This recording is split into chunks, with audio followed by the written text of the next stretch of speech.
Yes, yes. Welcome to the ancient world of tabletop games. I am Agamemnon from the historical documentary Time Bandits. This is a report from a fugitive.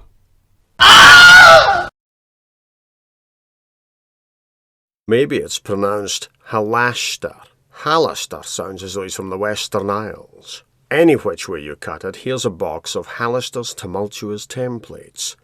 A goblin's disease affecting the lower intestinal tract and a few pine trees, and that is a role-playing fact. If you run games of Dungeons & Dragons without figures, without floor plans, you certainly won't need these spell templates, and you'll do just fine. But this video is about them, and so we're going with the revolutionary idea of a 1-inch square on a gridded map representing 5 feet of dungeon real estate when used in conjunction with miniatures. Those miniatures are anywhere from 25mm up to 30-something, but one manufacturer's 25mm barbarian isn't another manufacturer's 25mm barbarian, even if the same scale is noted on the packaging. We're heading in the general direction of plastic templates that fit 5th edition D&D spell descriptions. Can you use these specific templates for generic spells in other game systems?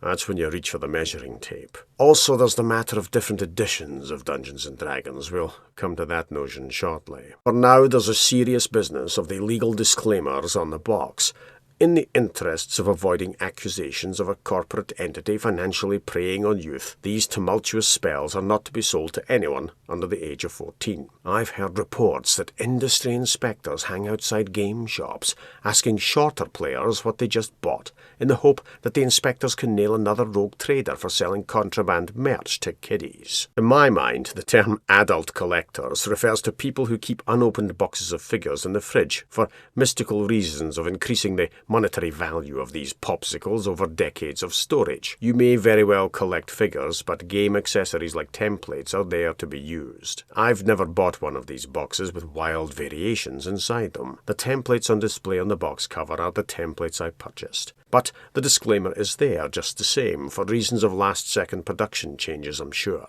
Sounds like legal arse covering to me. And here are the templates listed. Yes, they are spell-specific, but that doesn't mean a damn thing to gamers. If you need to mark off an area on your table that's 4x4 squares, there's a template for that. Whether the game is D&D or not, and regardless of what it is you're outlining. It's easy enough to use these things to mark the shape of a magical pool, a glowing area, runes carved into the cavern floor, or the size of the piss stain left by the giant when the dragon half-devoured him. I didn't like the excess packaging, even though that was as organized as the company could make it. If there's an easier way to pack these templates without breaking them in rough transit, good luck to you, and the arcane gods who favour your dice rolls. There is some assembly required. In the case of the Fiend Circle, which arrives disassembled, the hardness and spikiness of the plastic works against construction. Your best bet is to heat the ends of the 4 segments with a hairdryer to make slotting sections together easier. It's a spiny piece of work that would usually annoy you when putting a tail on a dragon. Here there are 4 awkward pieces to contend with.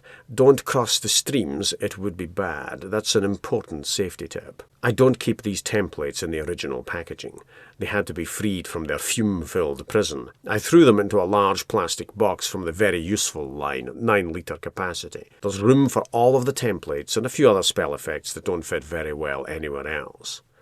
Out of the packaging, it was instantly clear that the templates were coated in some sort of invisible production residue. Ah, the dreaded dweemer of desecration. Even keeping the pieces out of confinement and having immersed them several times in washing up liquid, I can confirm that the chemical residue is persistent. In the case of the worst offender, the fireball template, the tackiness, which we'll say is the petroleum composition of the fireball itself, is still faintly present. I have to come up with a cleaning spell to end this scourge. These pieces were in need of an instant bath when I opened the box up. The residue was much stronger and tackier then. It doesn't help that the templates are full of nooks and crannies, acting as hidey holes for this low-key chemical warfare experiment. Disadvantages: the price of the product, difficulty saving your fingers when assembling spiny templates. The residue, if that's a product line-wide thing, is a petty annoyance sent to bug us. Also, the templates are only as useful as the 5th edition of the game or your imagination. I'm hoping your imagination wins that battle. What do I mean by that crack about 5th edition? Shadowdark is D&D by another name, and you needn't use figures at all to play, especially as range is divided into abstract zones that are close, near, or far. But it is possible to run the game with figures. The range is translatable to gridded battle mats if that's your thing, but there's not always a direct conversion back to spells from Dungeons & Dragons. Your best bet is to wing it. Dear players, I've bought these pricey templates, and I'm just going to improvise to get the fullest possible use out of them, no matter the game system.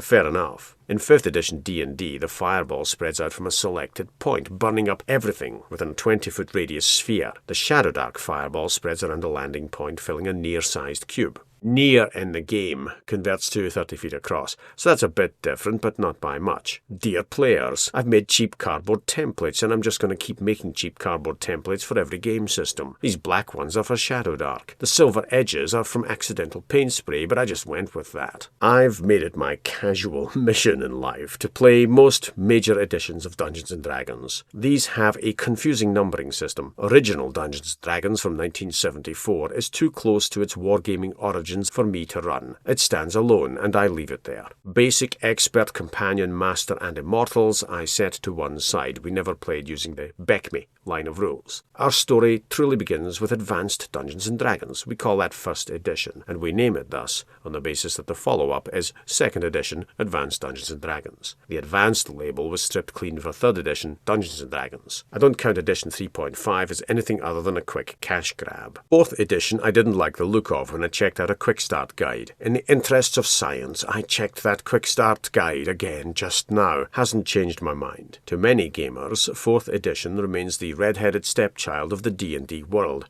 which caused a split in the Church of Gygax, leading to the founding of the Temple of the Latter-day Pathfinder. But if you played 4th edition and had fun doing so, then that's the point of the game. This brings me to 5th edition. It is 2024, the 50th anniversary year of the publication of the original Dungeons & Dragons game. D&D is changing, and I'm about to leave the very latest iteration behind before it even goes on sale. Instead, there's plenty of material available for use with the 5th edition rules I already have on my shelf, and there are 5th edition variants of interest to me, Shadowdark being one. There's a 5th edition Doctor Who themed game winging its way to me as I speak, called Doctors and Daleks. Technically that's D&D going by the initials. And there are many other role-playing games besides that don't even use 20-sided dice. My meandering point is this, relating to templates. Shadowdark's fireball spell, creating a cube, pays a nod to D&D history.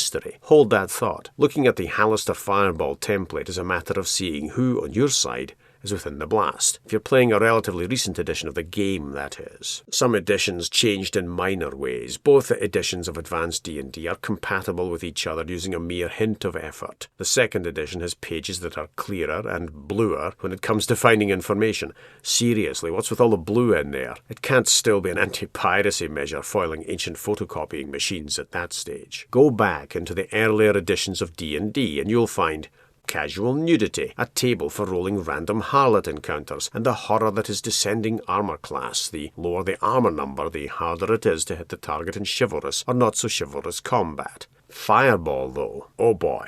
I've seen Fireball cast across the editions, as it is my casual mission in life to try different flavors of D&D. There is no Fireball spell in the original game. Oh, it's there, but the spell is made of 2 separate words rather than one. Also, any mention of an inch in scale from the original rules refers to 10 feet rather than 5. So the fire ball does have a 20-foot radius. When you move to 1st edition Advanced D&D, an inch is 10 feet indoors and 10 yards when outdoors, but spell range is always treated as the indoor range even when outdoors, unless you're using scale models of castles, in which case you may rapidly lose the will to live. If you're using gridded maps and scale models, the recommendation is that every 1-inch square on the grid represents 3 1/3 feet of dungeon space. I'm excited at the prospect of using battle mats at that scale to depict the fiddly notion of combat, with spells going off and arrows whizzing past, especially literally on a map of a castle that leads outdoors. My head is swimming from staring at different options across the editions. Movement rate is one thing and map scale is another. Never the twain shall meet, but the third path is down the path of the grid on the table representing the dungeon map right there in front of you. There's tactical movement, local movement, and overland movement from 3rd edition.